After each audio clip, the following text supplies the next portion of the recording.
Once upon a time there was light in my life. But now there's only love in the dark. Nothing I can say.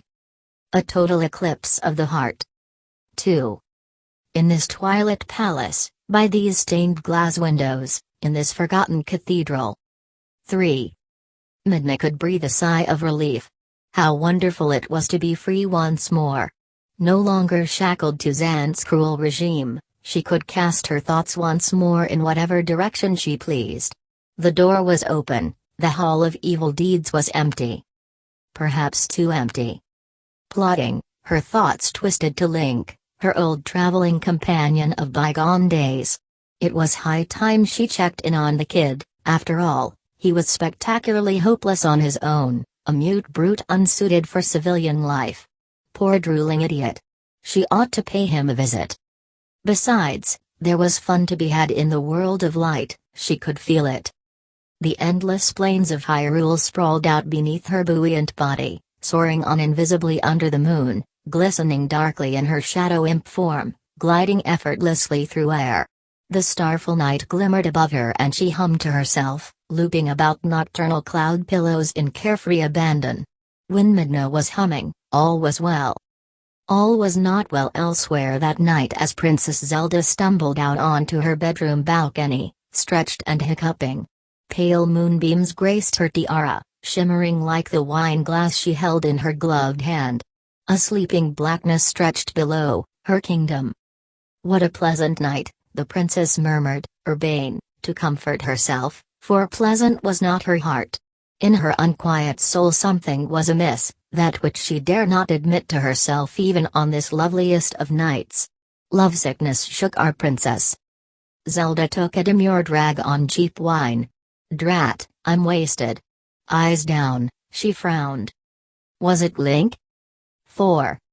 A mischievous impulse that was not Link harked freely through the ether. Twisting pretzels, aerodynamic acrobatics, Midna zipped by a lonely turret of Lonely Castle Hyrule, where lonely Princess Zelda stood drunk on the deck. Midna froze, mid-spin. Forget Link, here was fun. Well, if it isn't her Hyrulean Highness herself, she spat. Princess Zelda's heart skipped a beat, and she spilled her drink. Midna. You startled me, Midna. Please announce yourself more properly next time. Her speech slurred badly. Oh my goddesses, she's drunk as hell. Extra fun. My, Zelda, trashed already? It's only 9:30, you know. Her warm smile betrayed puckish intent. The princess was taken aback. How dare that impudent imp? Late enough, I should think, prissed the princess, for someone such as myself, tied up in purposeless politics until all hours normally. I must treasure these moments I can call my own, and inebriation, offers quickest escape. An obvious cry for help. Midna sprung. Lonely, Zelda. I was on my way to Orduna to see the hooded chump, but I'll stay and keep you company if you really want me to. That's quite alright. You don't. No, I think you want me to stay.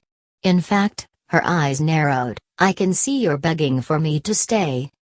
Tingling flesh, half-open lip stash. A clenched fist. Shut up, you jerk. Zelda slammed the door to her balcony shut and stormed into her quarters. Who does she think she is? Alone, levitating above the ornate royal railing, Midna laughed. Let the games begin. I can't believe her. Father, what should I do? A stately painting of the deceased king of Hyrule hung decisively over the quarters where Princess Zelda, unsober, reluctant, lay tearfully on her bed.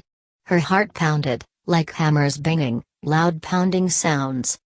I hear the hammers banging, Father, your hammers.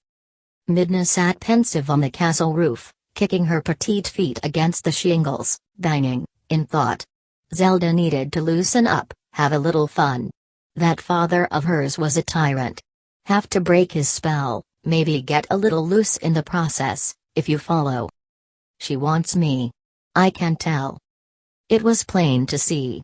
They had been friends or enemies for decades now, and though she feigned aloofness, Zelda's temperature surely bolted when Midna came near, a sassing imp, a patronizing punk, always confrontational, always fun. Nobody else could stand up to the princess like that. She likes it rough. Zelda's father was rough. He held his own with the best of them, an iron fist of political will. Enforcement and strength, duty and honor, get tough or get going. To his daughter, as to his people, he was king. Could she admit it? Vi. Knock knock. Midna, naughtily, knocked.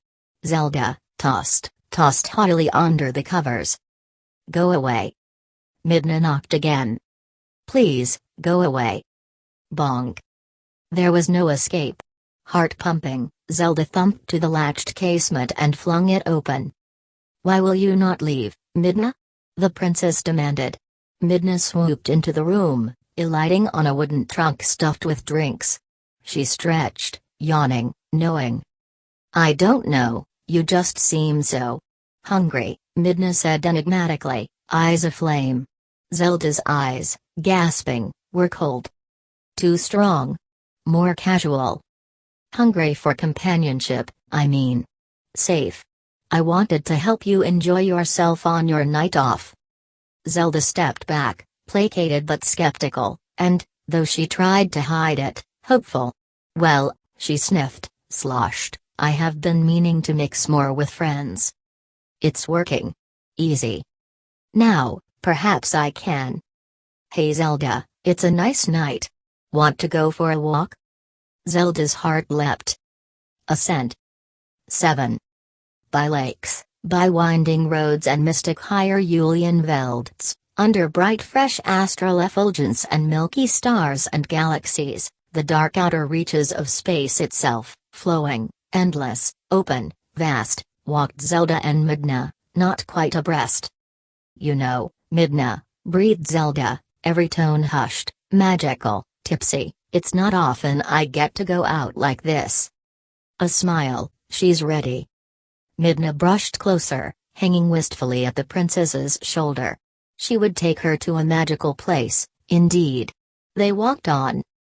Soon, darkness encroached. Zelda, startled, glanced upwards, a looming cathedral, full dark shadow cast low by lunar lambency. A royal hall she knew well from her childhood. Her father had built this place. Her and Midna, here. Perhaps we should travel elsewhere, Zelda protested. You don't want to explore inside? Hold fast. A magical place befits a magical time, baby. Zelda's will was running out. Her head swirled, swizzled. Desperation. No, no, no, she stomped petulantly, we must leave. Surely your own Twilight Kingdom calls you back, at this late hour? Zelda's gaze caressed diminutive curves hovering before her. Passion. Midna. Nerves throbbed. Shame. What would her father think? Please, bitch. I am Twilight. You're Twilight. What do you think about that? Her eyes burned bright. Totally eclipsed, the princess stepped back into shadow. Nothing I can say. They went in. 8. In her youth, Zelda had seen men working, stacking stone to construct this great cathedral. The pounding sound of metal on metal, hammers banging. This was the sound of pulsing destiny, her life pulse, the sound of her father's iron will. Now, her throbbing temples echoed, entering this sacred palace. Zelda's head swirled in Midna's twilight. Past was future and future was present. Desire was all, and all was well. Midna hummed. Every now and then I feel a little bit helpless. Zelda's arms fell to her side, useless. Slow music, please. Twilight's call, her dark magic. A sultry ballad started up in the wings and glided soothing through the girl's ears. A dance. Surrender. In each other's arms, a dance, entwined, graceful embrace. Flow, pulse. Slow music, please. They danced for minutes, eternity. Bliss. 9. And then, suddenly, all ground to a halt with a singular question. Are you ready?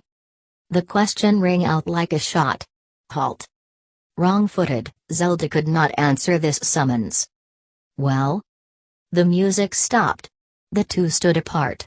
Pressure, ambivalent silence. You know what I'm trying to say? Do you have any idea? Zelda could not meet Midna's expectant, interrogating eyes. Her hands, slim tender wrists, behind her back, knotted, unknotted, knotted, unknotted, feet tapped. Her thin draped dress quaked. Zelda was resolute in pitiful pretended ignorance. Don't understand. It is not my father's will. I am a pea princess, she blushed. She is Twilight. My Twilight. Midna, for her part, was indignant. The human must succumb, she must learn. She, darkling emissary of Twilight, must have her way, will of the father be damned. The imp could accept no further hesitation, and was forthright. Wanna fuck? Zelda was aghast. A crystalline imprint of her father peered down from stained glass above. How far her father's watchful eyes seemed now, how far her sheltered childhood had withered. The moon-struck princess weaned.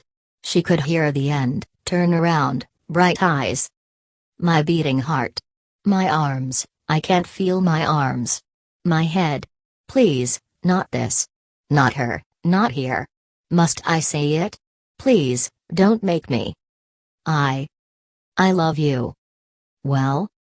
Her eyes opened, shrill in streaming moonbeams from transluminescent panes, bloodshot, wistful, inebriated. She looked to her captor. Yes. A deep, rattling breath. Her heartbeat dash. Yes. Midna's eyes tightened, focusing slats. I cannot lie. Forbidden love dash. I cannot resist. A fanged grin dash. Will it hurt? Aerial approach dash. Father, forgive me. Sure. Victory. X. Through the echoing halls, a voice hummed. A tone lulled into unlit hallways, resounding off of concrete barriers, off stone panels, etched Gothic statues' faces, the rainbowed fenestrations of past regimes. The tone was a hum, and the hum meant all was well. Throbbing nerves had been quenched, the hammers, silenced. Tonight, if only for this night, Twilight and Princess were one. Forever's gonna start tonight.